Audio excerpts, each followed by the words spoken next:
میں نے اپنے چچے تائے بہت سے ہیں ارد گرد ان کے رشتہ داروں کو چھوڑا، پھپھیاں، خالہ، ماموں، دوجے، تیسرے سب کو چھوڑا، اور آج اللہ تعالیٰ کے فضل و کرم سے میں بہت زیادہ مطمئن اور پرسکون اپنے آپ کو سمجھتا ہوں کہ مجھے اللہ تعالیٰ نے 70 سال گزرنے کے بعد یہ سعادت مجھے نصیب ہوئی، ورنہ بے شمار لوگ جو ہیں میرے اہل خانہ، میرے دیگر، میرے آباء و اجداد، وہ مر کھپ گئے حالت کفر۔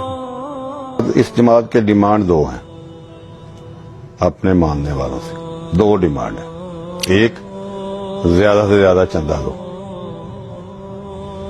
اوپر جو حیات ہیں ان کے نزدیک سب سے جو عزیز ہے، قریب ہے، اچھا ہے، اسلام میں تو ہے نا کہ جو سب سے زیادہ متقی ہے، ان کے نزدیک کیا ہے؟ جو سب سے زیادہ چندہ دیتا ہے، نمبر 1، اور نمبر 2، جو اوپر سے آرڈر آئے اس کی سب سے زیادہ عطایت کرے۔ میں تو یہی کہتا ہوں قادیانیوں کو بھی کہ غور کریں، دیکھیں، سوچیں، سمجھیں، لکیر کے فقیر نہ بنیں۔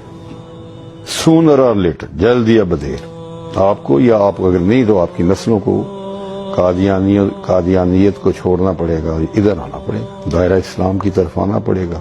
آپ کیوں ایک فیملی کے یرغ مال بنے ہوئے؟ پاکستان میں دیکھ لیں، قادیانیت جو ہے سسک رہی ہے۔ آپ نے کبھی سنا ہے کوئی شخص قادیانی ہوا؟ تو یہ اس قسم کی کئی چیزیں آتی ہیں، تو غور و خوض کرنا چاہیے، سوچنا چاہیے، سمجھنا چاہیے۔ ایمان جو ہے اگر فرض کریں آپ کسی کی کل ڈیتھ ہونی ہے، آج وہ ایمان قبول کر لیتا ہے تو یہ بھی اس کا بھلا ہو جائے۔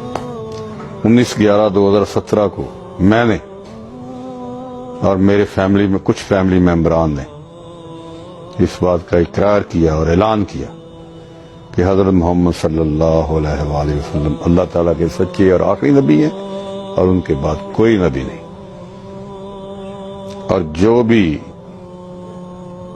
اس کے برعکس قادیانیت ہو یا کوئی اور، جو کسی بھی شکل میں اس کی کوئی اور تشریح کرتا ہے، بروزی نبی یا ذلی نبی، وہ تمام عقائد اور دعوے غلط، جھوٹے اور بے بنیاد۔